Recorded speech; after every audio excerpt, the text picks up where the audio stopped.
pour la conclusion de cette demi-journée. Donc tout d'abord Arnaud Decany, vice-président région de France, entre autres délégué à la politique de la ville. Arnaud Decany, c'est à vous.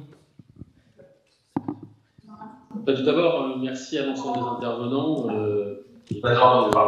l'IREV et puis au CR2, C2SRP qui ont organisé cette réunion. Et merci à l'ensemble des intervenants. Simplement pour vous dire que la Région de France, évidemment, est un acteur pleinement engagé en ce moment, évidemment, puisqu'on signe l'ensemble des contrats villes avec les 39 territoires qui sont co-signataires, sur lesquels on engage des politiques spécifiques de la région pour accompagner les habitants dans les QPV. Et puis aussi l'ensemble des dispositifs que nous mettons en place sur le droit commun. Je ne vais pas refaire la réunion et le séminaire que vous avez eu cet après-midi, mais dire que la région de France fait une orientation très forte sur l'emploi dans les quartiers.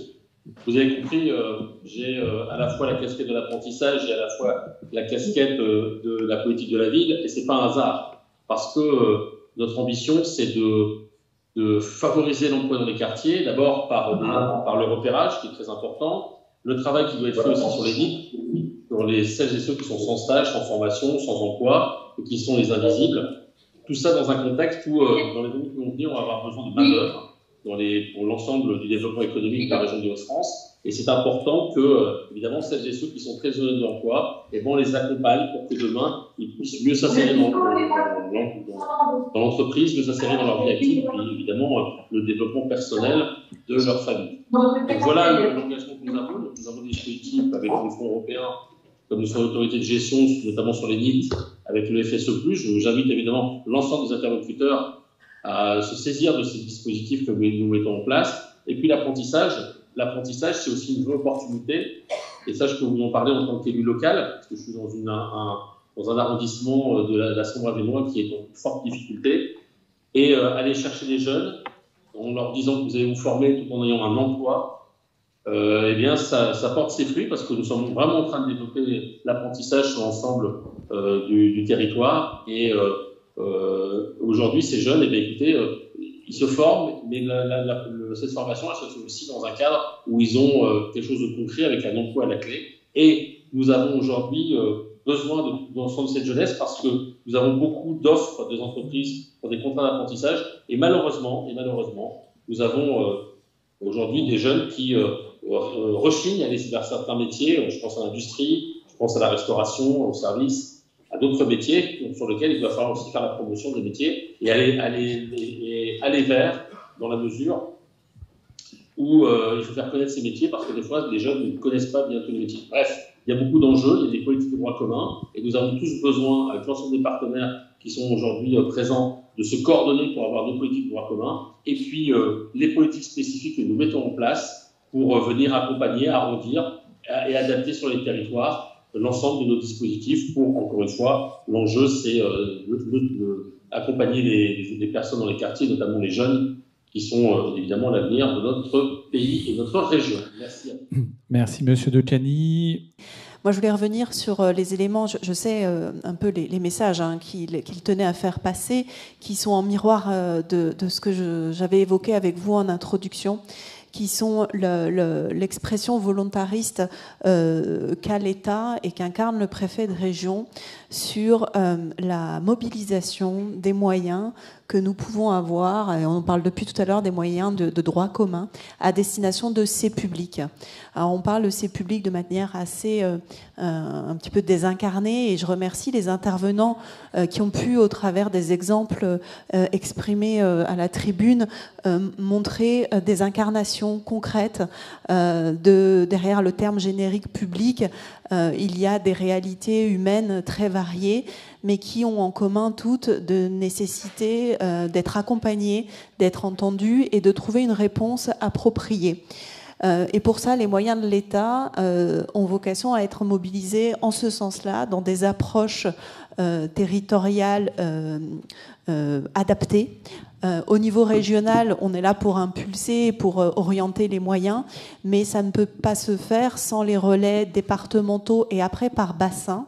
Et d'où l'importance de ce maillage depuis l'échelon régional jusqu'à l'échelon local, en passant alors au côté État bien sûr par les DETS qui ont une vision dans chaque département, puis après les DETS qui ont une connaissance fine par bassin dans lequel vous êtes tous implantés et la réalité d'un bassin n'est pas celle d'un autre.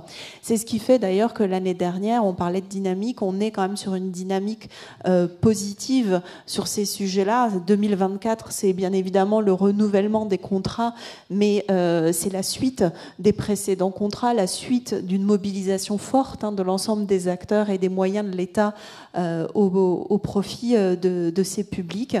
L'année dernière, on a largement dépassé, grâce à l'engagement de certains, de tous, certains de nos objectifs sur les cibles en matière, je citerai par exemple les contrats aidés, qui sont un dispositif dont on a plusieurs fois parlé, mais qui montre quand même que l'ensemble des acteurs se mobilisent dans une approche locale.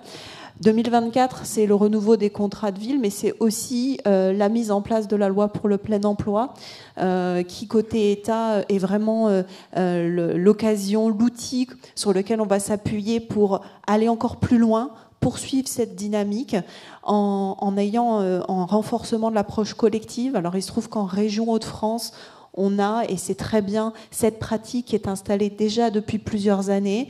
La loi pour le plein emploi nous invite à aller encore plus loin, à élargir dans nos réflexions, à inclure dans nos réflexions tous les acteurs de l'insertion, de l'aller vers, et on en a beaucoup parlé dans les témoignages que vous avez pu partager, l'importance de l'aller vers, de bien comprendre les freins auxquels les publics des QPV sont confrontés pour qu'on ait des réponses à ces freins qui soient les plus adaptées possibles et que ces acteurs-là rejoignent le réseau pour l'emploi pour qu'ils puissent au mieux à la fois nous expliquer au réseau pour l'emploi comment les acteurs du réseau pour l'emploi peuvent les aider et à l'inverse mieux les orienter aussi dans l'autre sens.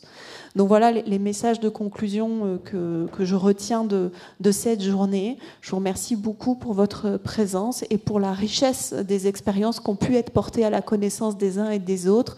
Et je suis persuadée qu'on repart tous avec un dynamisme que les opérateurs ici présents vont nous aider à maintenir sur le long terme, ce qui est important.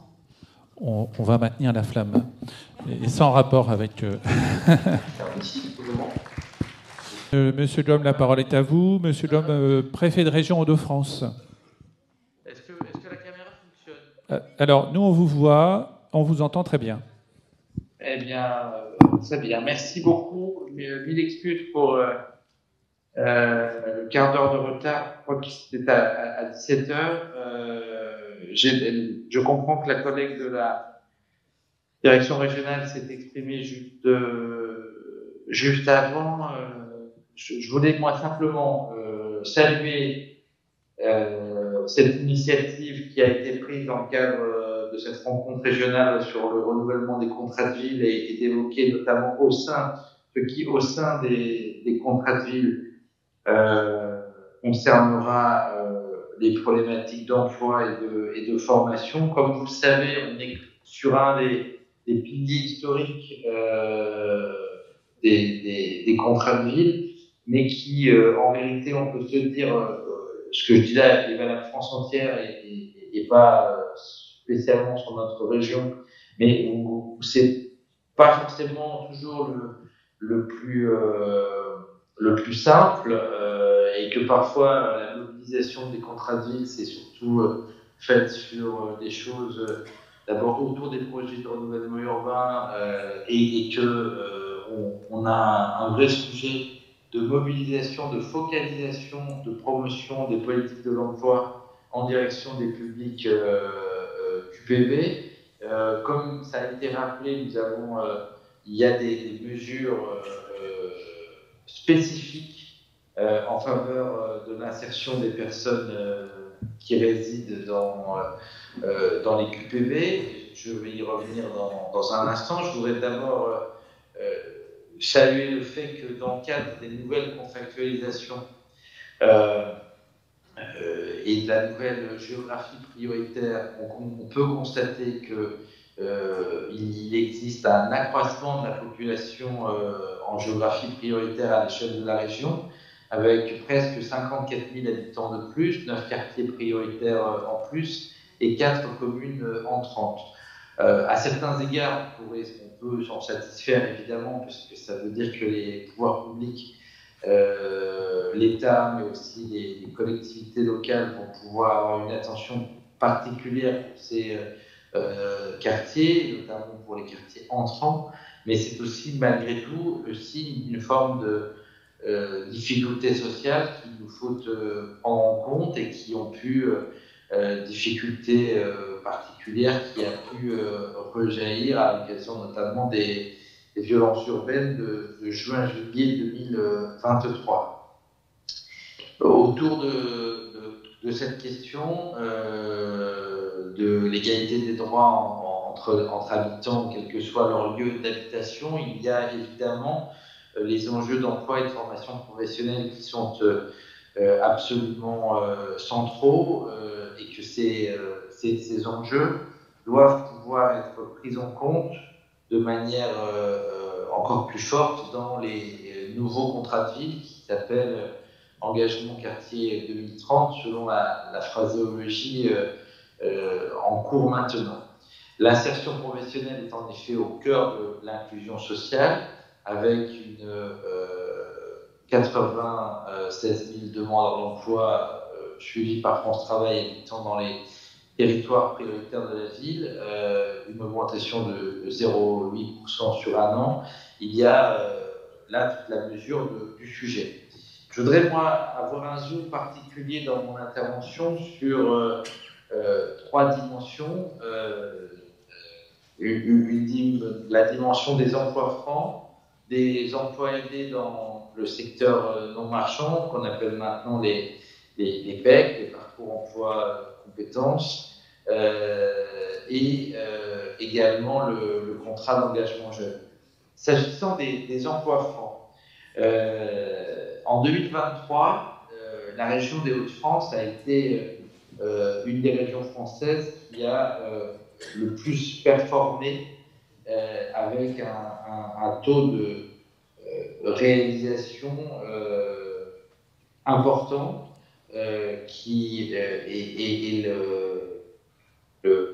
la région avait été dotée d'une part importante de l'enveloppe nationale, 22%, et nous avons réalisé globalement cet objectif.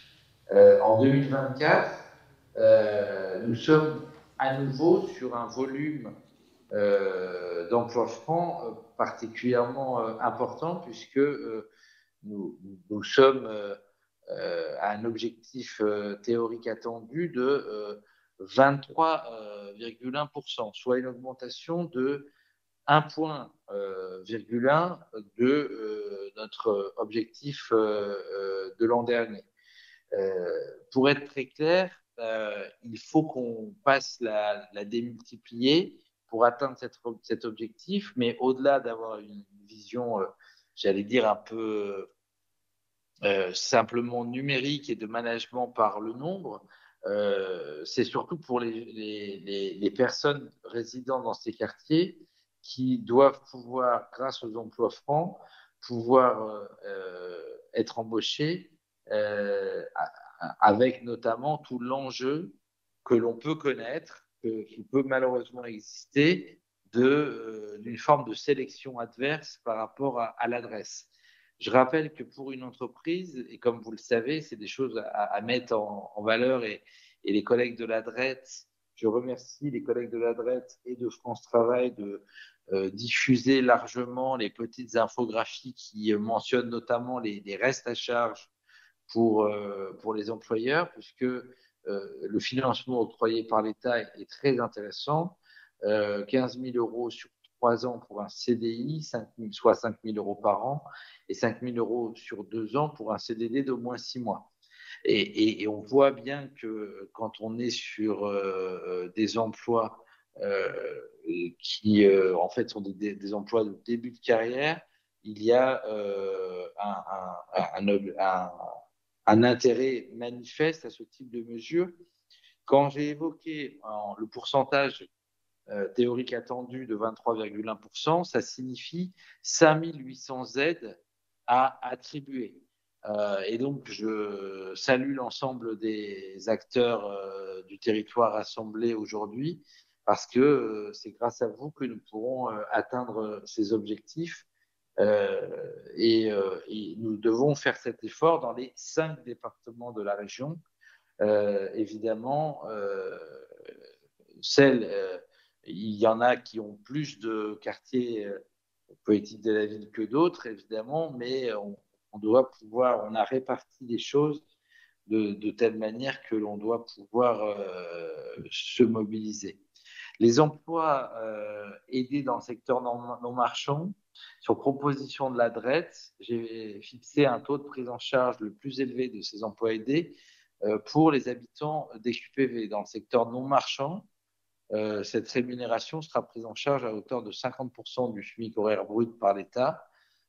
Concrètement, pour un CDD de 26 heures par semaine, ça signifie que le reste à charge ne sera que de 656 € sur un salaire brut mensuel, par exemple.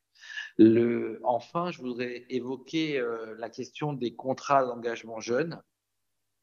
Ces contrats engagement jeunes ont été réorientés en 2024 vers les résidents des QPV afin que le dispositif soit renforcé de 26 projets lauréats de l'appel à projet FSE+, donc qui mobilise des crédits européens, notamment à travers des actions d'aller vers particulièrement intéressantes.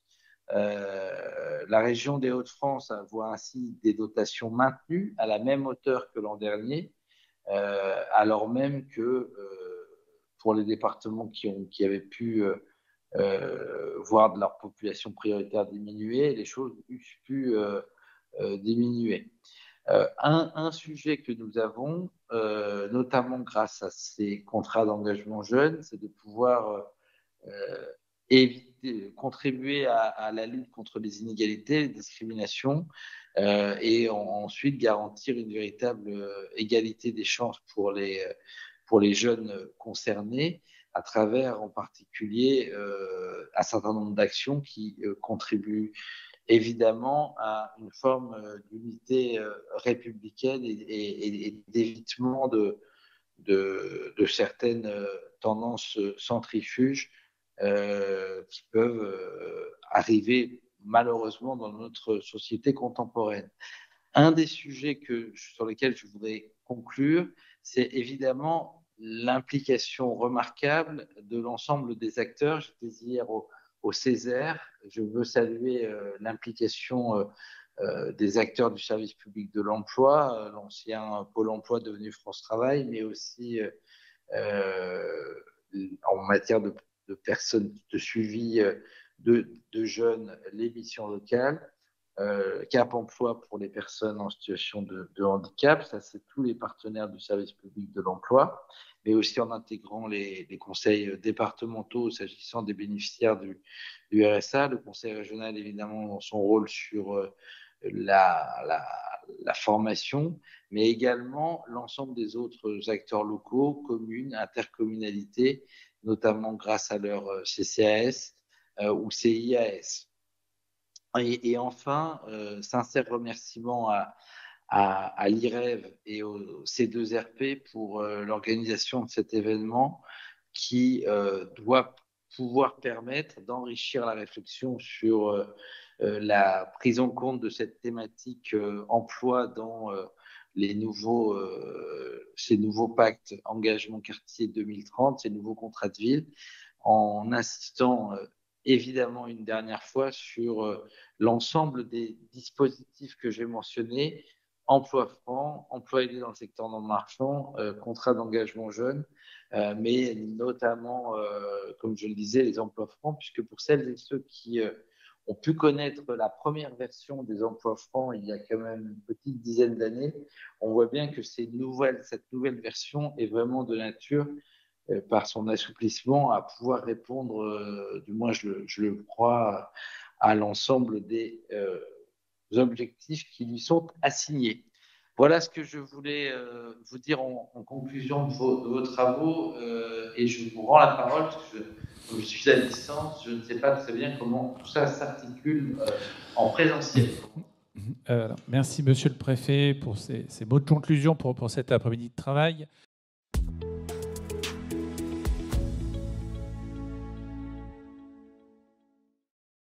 Si vous avez apprécié cette vidéo, abonnez-vous à notre chaîne, cliquez sur le bouton j'aime ou laissez-nous un commentaire. Et pour ne rien manquer des actualités du C2RP, suivez-nous sur LinkedIn.